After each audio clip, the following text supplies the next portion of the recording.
Hola, soy Ignacio Torralba, el Tiet, y esto es Entender de Vinos. Para catar vinos y para todo en la vida necesitamos utilizar los sentidos. Pero ¿sabemos utilizarlos? Cuando nacemos, no sabemos utilizarlos. De hecho, tardamos entre 5 y 7 años, lo que dura una carrera universitaria, en aprender a tener un control más o menos básico de nuestros sentidos, a que no se nos caigan las cosas, a no caernos nosotros, a no hacernos daño, a no hacer estropicios, que es lo que suele pasar a los niños pequeños, porque no controlan sus sentidos, no controlan los movimientos, hasta que efectivamente no aprenden a utilizarlos. El ser humano viene dotado de serie con un potentísimo ordenador que tiene la característica de que no trae manual de instrucciones. Es el cerebro.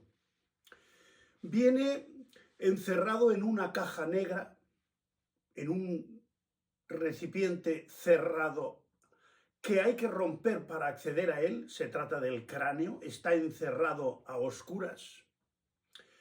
Y su forma de comunicarse con el exterior es a través de unos cables que entran y salen, que son los nervios. Esos cables, curiosamente, hay unos que traen señales al cerebro y otros que llevan órdenes. Unos son los nervios sensoriales y otros son los nervios motores. Unos reciben información y los otros mandan órdenes. Cuando nos salta una chispa a la cara, hacemos un gesto inmediato. Pero pensad que cuando esa chispa salta, tiene que activar unos nervios sensitivos que captan esa sensación, la transforman en electricidad, la envían a nuestro cerebro la recibe, la analiza y devuelve una orden que es hacer un gesto. Es una orden motora. Fijaros en qué poquito tiempo el cerebro toma la decisión y manda la orden. Es de una rapidez fantástica. Solamente para gobernar la cabeza, cara, cuello, boca, sentidos, etc., tenemos 12 pares de nervios. Se llaman los 12 pares craneales.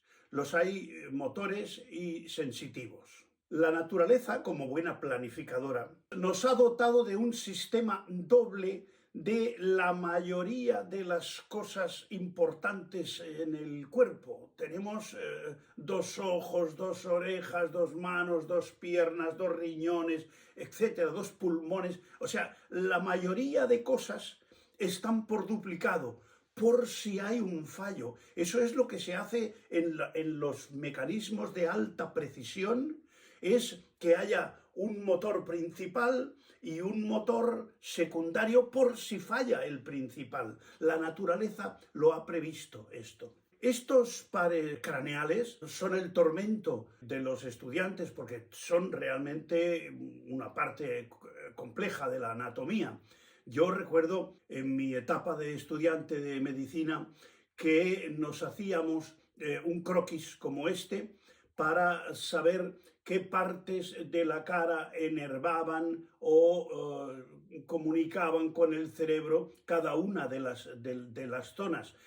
Me acuerdo que había el olfatorio, el óptico, el opticomotor, el troclear, el trigémino, etc. Hay 12 pares. La vista no está en los ojos, la vista está en el cerebro. Los ojos son unos sensores. Fijaros que hay ciegos que tienen los ojos en perfecto estado, pero tienen una lesión cerebral en la zona del cerebro que percibe las imágenes.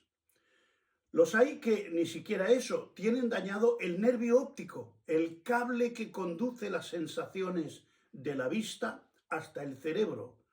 Pero el ojo está en buenas condiciones. Esto hace que el tema es sumamente complejo. Tampoco se conoce en su totalidad todo el proceso. Tampoco, lógicamente, el oído está en las orejas, ni el tacto en la piel, ni el gusto en la boca, ni el olfato en la nariz, como podéis suponer. Todas estas zonas son simples receptores que mandan impulsos eléctricos que el cerebro analiza, toma decisiones.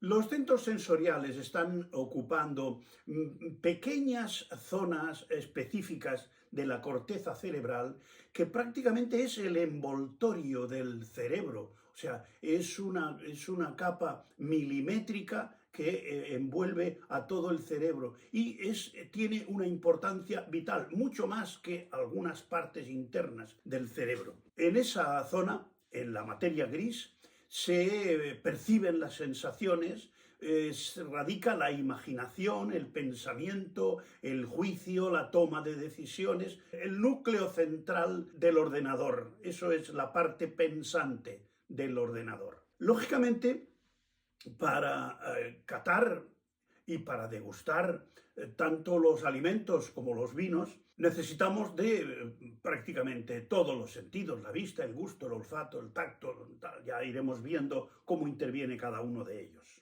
En primer lugar, hay que tener en cuenta que para que un estímulo sea eficaz tiene que estar entre unos márgenes.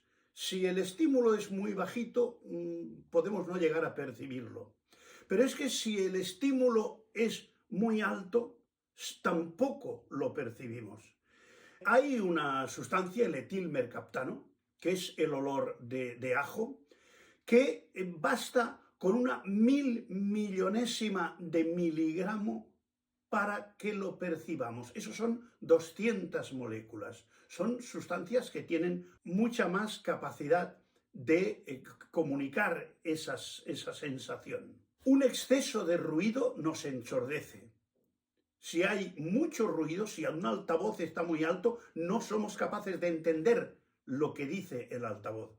Un exceso de luz nos ciega. O sea que para que nuestro cerebro interprete lo que está recibiendo, tiene que estar entre un nivel mínimo y un nivel máximo. Fuera de esos niveles no tiene utilidad porque no sirve prácticamente para nada. Un olor nauseabundo nos puede provocar estrés y sufrimiento, incluso náuseas, de ahí viene el propio nombre. Hay una sustancia que se llama el heptanol, que es un alcohol de 7 carbonos, que en cantidades importantes es sofocante, similar al amoníaco. En cambio, en pequeñas cantidades se utiliza en los perfumes porque es agradabilísimo. Esa es la diferencia entre unos márgenes y otros. Hay diferentes umbrales. Hay el umbral de percepción, mediante el que tenemos una sensación, en que notamos algo. Después hay un umbral de identificación, que es cuando decimos, sí, esto es tal sonido o esto es tal olor. Y, en tercer lugar, hay un nivel de saturación, a partir del cual ya no percibimos ninguna diferencia. O sea, nos da igual que haya 8 que 80, porque realmente no captamos la diferencia. Las sensaciones son objetos mentales separados del objeto externo. Están en el cerebro. Las elabora el cerebro. El vino tinto es de color rojo porque en realidad absorbe toda la gama de colores de la luz, excepto el rojo, que lo rechaza. Y ese es el único que vemos. Pero el vino realmente no es rojo. Tiene la capacidad de rechazar el color rojo de la luz. Lógicamente el vino, si no le da la luz, no es de ningún color, es negro como todo. Pero a la que le da la luz, absorbe todos los colores y devuelve el rojo. Por eso lo vemos rojo. Los sentidos traducen los estímulos a sensaciones eléctricas y químicas. Y es el cerebro el que crea su realidad, no la realidad de fuera. El cerebro crea su realidad. El ser humano tiene entre 30.000 y 100.000 millones de neuronas distribuidas entre el sistema nervioso central y el sistema nervioso periférico. El sistema nervioso central es el encéfalo, que se compone de cerebro, cerebelo y bulbo raquídeo, y después está la médula espinal.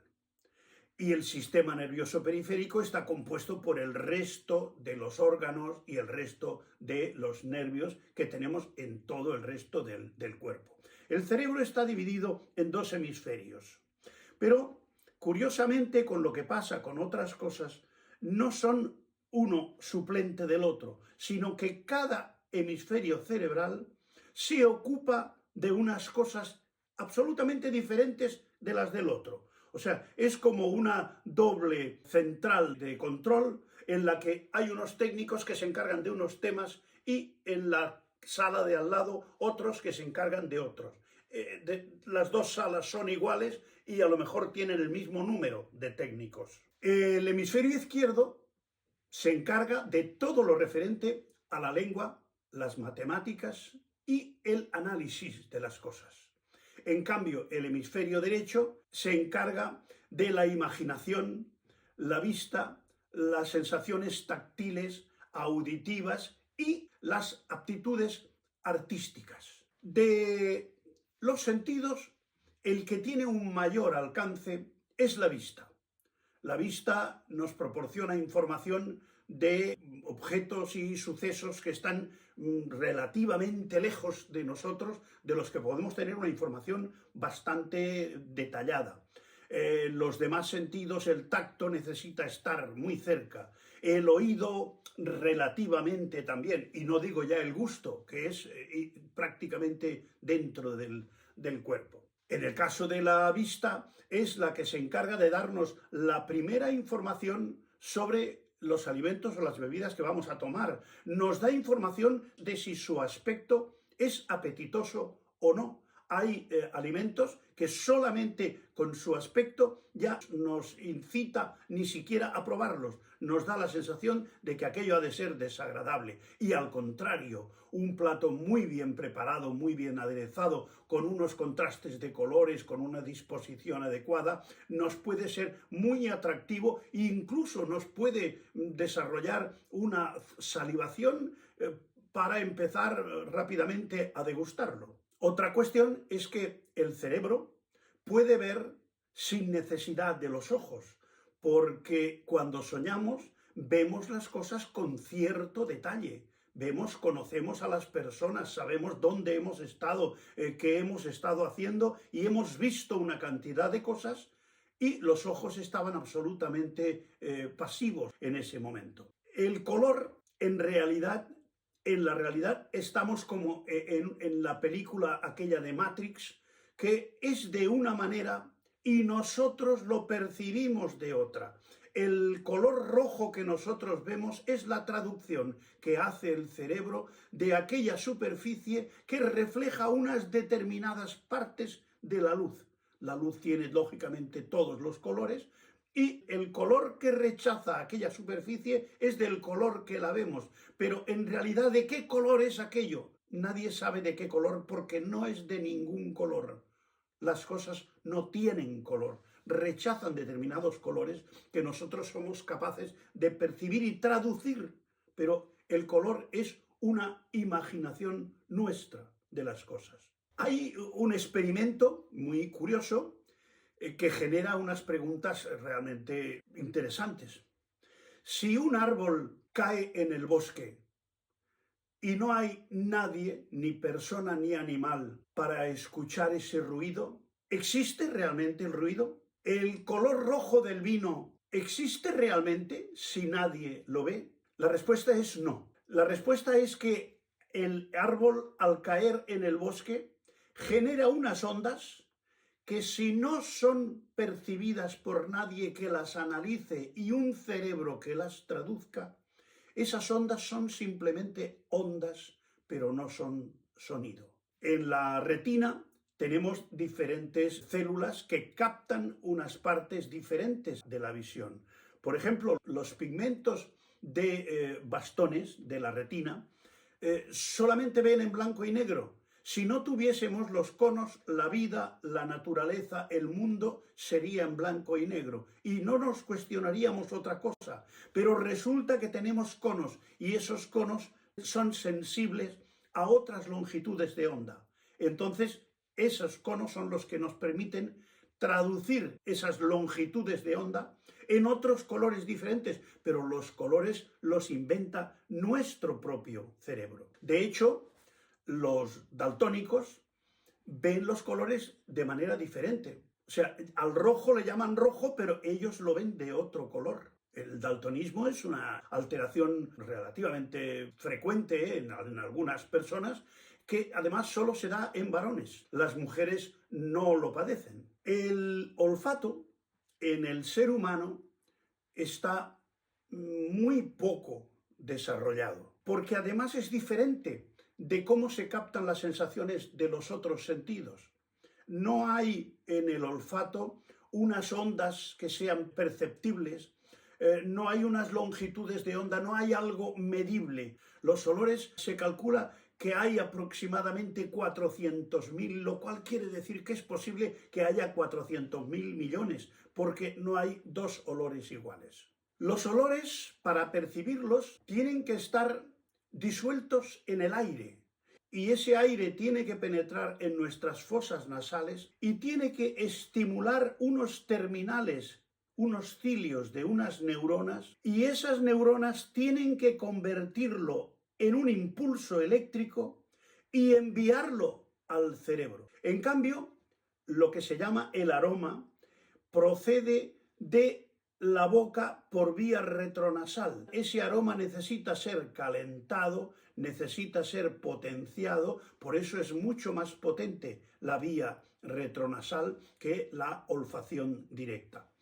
Nuestro sistema olfativo ocupa una zona de la parte profunda de la nariz que ocupa unos 2 centímetros cuadrados o 2 centímetros y medio. En esa zona tenemos de 6 a 10 millones de terminales nerviosos, de neuronas. De 6 a 10 millones. Un pastor alemán tiene 220 millones. Imaginaros el mundo olfativo de un pastor alemán. Yo tenía un pastor alemán que me olía cuando venía con el coche y estaba a 5 o 6 kilómetros. Y además viniendo a hora diferente. O sea, no podía estarme esperando. Lo he podido comprobar personalmente. Esas terminales nerviosas del aparato sensorial olfativo están especializadas. Además, es todavía más complicado, porque hay unos terminales para captar unos determinados olores y solamente esos se excitan con ese olor y son capaces de transmitirlo. Son unos cilios especializados que transforman las sustancias disueltas en el aire en un impulso eléctrico, un proceso complicadísimo. Hay algunos animales que se llaman anosmáticos que no tienen sentido del olfato. Por ejemplo, los cetáceos y algunos pájaros. La industria química ha fabricado infinidad de aromas artificiales que son moléculas muy parecidas a las que tienen los productos naturales y que se emplean con relativo éxito en la fabricación de alimentos, de cosméticos, de productos de limpieza. Los productos de limpieza suelen oler a cosas frescas, a limones o tal. Pues lo de los limones salvajes del Caribe están en esa molécula salida del laboratorio y que tiene ese olor que se parece mucho a los limones salvajes del Caribe. El olor es una sensación que puede tener alteraciones importantes cuando, por ejemplo, estamos resfriados. Cuando estamos resfriados no hay una alteración de la viscosidad del moco que recubre esos terminales nerviosos y que impide en gran parte que los terminales tengan acceso a esas moléculas que nos comunican un olor determinado para que lo podamos sentir. Y estamos prácticamente incapacitados. Un catador resfriado simplemente no puede catar o puede degustar, pero de una manera muy superficial. Está demostrado que las mujeres tienen una mayor capacidad olfativa y mucho más sensible. O sea, no solamente perciben más aromas, sino que de una manera mucho más detallada. También hay que reconocer que varían según la actividad hormonal de la propia mujer. Incluso varía según la situación del ciclo menstrual. En los días de la ovulación es cuando tiene una mayor sensibilidad y una mayor capacidad olfativa. Los que hemos tenido a nuestra esposa embarazada, hemos visto que cuando estaban en estado había olores que no podían soportar, que les eran absolutamente repulsivos, y eso es porque su estado hormonal les producía alteraciones en la sensación de percepción del olor. Los olores tienen lo que se llama una memoria episódica. Un olor puede recordarnos un momento que creíamos que teníamos olvidado y nos lo puede recordar no solamente de lo que pasó, sino reproducir el estado emocional que teníamos en aquel momento. Yo tengo una sensación, recuerdo que siendo muy pequeño, iba cogido de la falda de mi madre y mi madre gastaba un perfume que se llamaba Joya de Mirurgia. Y bueno, en algún momento solté a mi madre y me agarré de la falda de otra señora que olía exactamente igual. Mi sorpresa y mi susto fueron cuando aquella señora me dijo: niño, ¿qué haces? Yo me encontré en ese momento desorientado, confundido. ¿Pero qué pasa? Si hueles como mi madre. Bueno, pues no lo era. El olor sí. Se ha descubierto que las neuronas olfativas tienen una vida muy limitada. Suelen durar entre 4 y 6 semanas. Se van reemplazando a lo largo de la vida. La capacidad olfativa máxima se consigue sobre los 30, entre los 30 y los 40 años. Se aguanta hasta los 50 o los 60 y a partir de los 60 años vamos perdiendo capacidad olfativa. Eso se ha demostrado en estudios científicos hechos con mucha precisión. Hay sabores que tienen más aceptación que otros. ¿Y por qué es? Pues, por ejemplo, el sabor dulce suele gustar en general porque nos da información de que de ahí vamos a obtener calorías. Es una esperanza de obtener nutrición. Esas calorías de las sustancias dulces lo llevamos ya en nuestra propia dotación genética. En cambio, el amargo es un sabor que nos suele repeler. ¿Por qué? Porque la mayoría de las sustancias tóxicas suelen tener un sabor amargo. El gusto es un sentido dependiente. Depende del auxilio que le dan los otros sentidos. Por ejemplo, necesitamos auxiliarnos para el paladar del sentido del olfato. Cuando estamos resfriados, lo que se nos atrofia no es el gusto, es el olfato. Pero sin olfato, la sensación gustativa queda muy, muy empobrecida. El ser humano se ha contado que tiene entre 100 y 400 papilas gustativas por centímetro cuadrado en las zonas sensibles de la lengua. El que tiene 100, pues no tiene la suerte de captar las sensaciones de sabor que capta el que tiene 300 o 400. O sea que esto es una dotación que llevamos genéticamente y es como el que mide 1,40 m o el que mide 1,70 m. No se puede hacer más. Tenemos lo que tenemos y con eso hay que tirar para adelante. En el sentido del gusto, las sustancias no penetran en la lengua. Las sustancias penetran en una especie de cazoleta que tienen esas papilas gustativas y ahí esas sustancias químicas, que acaban siendo, lógicamente, sustancias químicas sápidas y olfativas, las que se conectan con esos terminales nerviosos y estos terminales lo transforman en señales eléctricas.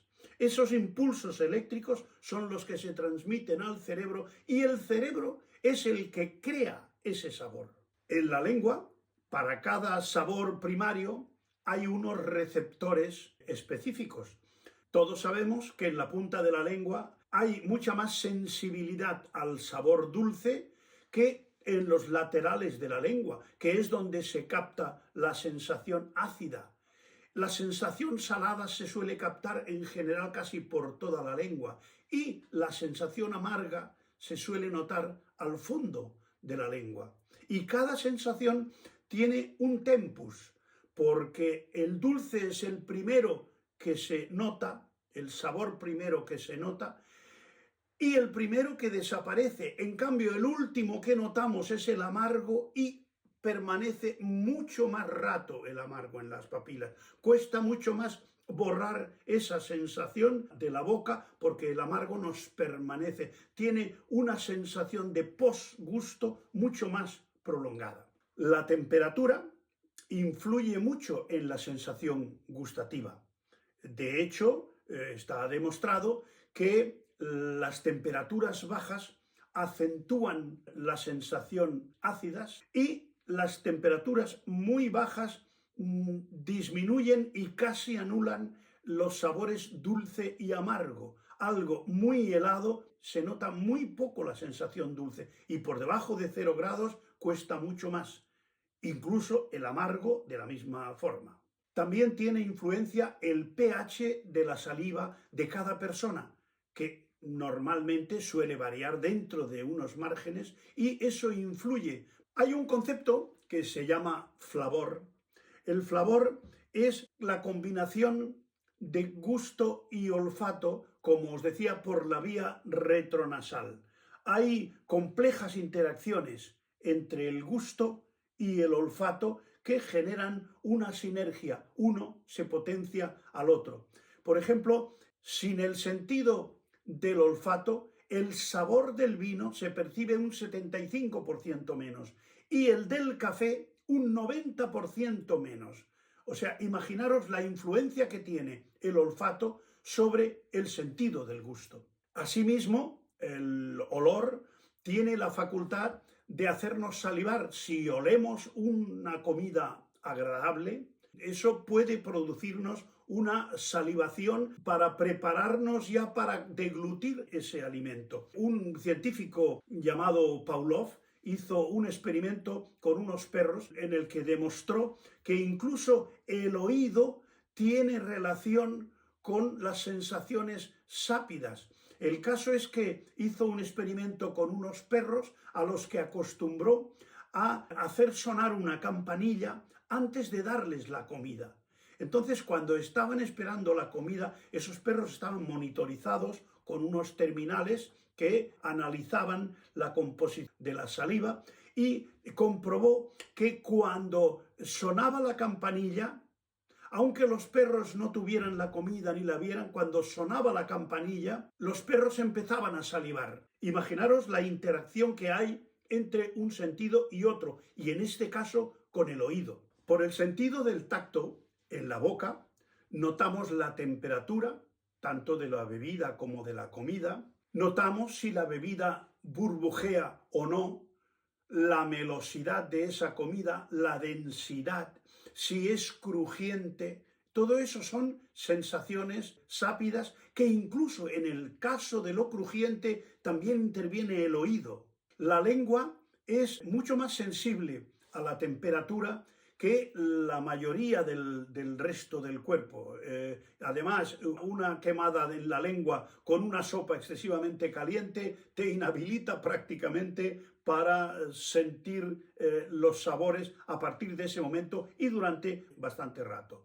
También el sentido del tacto en la boca nos hace percibir la llamada astringencia. La astringencia es cuando los taninos o cualquier otra sustancia astringente coagulan la mucina, que es una proteína que hay en la saliva, y nos quita la lubricación de la boca, esa sensación de fluidez en la boca, que determinamos como astringencia, la boca seca.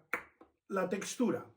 Un cuerpo soluble en la boca tiene una sensación táctil. Los líquidos con sustancias disueltas, como el vino, tienen una sensación gustativa. La textura se refiere sobre todo a la viscosidad. Hay alimentos o bebidas que son fluidos, como el agua o el vino, espesos, como el chocolate o un Pedro Ximénez muy viejo, y viscosos, como la miel o la leche condensada. La sensación untuosa del glicerol en el vino es opuesta a la astringencia. En la boca, la evaporación del etanol nos produce una sensación pseudotáctil, que es un ardor, ese calentor. Sobre todo la persona que no está habituada a tomar bebidas alcohólicas, cuando toma un destilado un poco fuerte en alcohol, nota una sensación de quemazón, casi un dolor, casi una molestia. Y es por la falta de costumbre también, pero es una sensación llamada pseudotáctil, no es gustativa.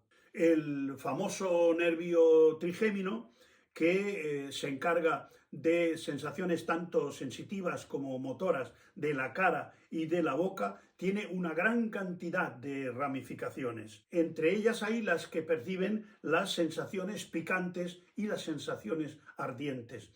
El trigémino es un nervio que ha dado no pocos disgustos a mucha gente que han padecido la neuralgia del trigémino.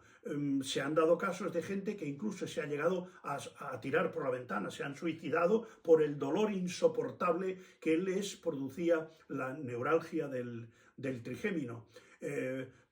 Durante un tiempo se trataba incluso anulando la sensación de ese nervio por inyección de alcohol en un ganglio que tiene el nervio a la altura del oído, que se llama ganglio de Gasser. Se tenía prácticamente que adormecer ese nervio para que la persona pudiese soportar la sensación molesta de los dolores de la neuralgia del trigémino. Al catar un vino, estamos haciendo una operación sumamente compleja, porque estamos analizando un producto con la mayoría de los sentidos. Ahí intervienen prácticamente todos. Tiene que intervenir hasta el sexto sentido, que es la memoria, para compararlo con sensaciones gustativas y olfativas anteriores, que son las que nos darán una idea de si ese producto está mejor, es peor, si nos gusta o no, etc. La memoria es fundamental para analizar sabores y olores. A quien nunca ha probado una naranja no sabe cuál es el sabor de la naranja. Cuando vuelves a probarla dices, ah, sí, este es el sabor, aquel, el de la naranja. Por eso la actividad de un catador es tan sumamente compleja, por otra parte discutible, porque es una sensación subjetiva. No hay en la cata verdades absolutas, todo es discutible. Yo sé que esta serie de explicaciones pueden resultar un poco complejas, sobre todo para quien nunca haya oído algunos de los términos que he comentado, pero realmente es necesario saber cómo funciona la maquinaria, cómo funciona el instrumento que es nuestro cuerpo, nuestra parte sensorial, para poderla utilizar con más precisión y poder contribuir también a entender de vinos.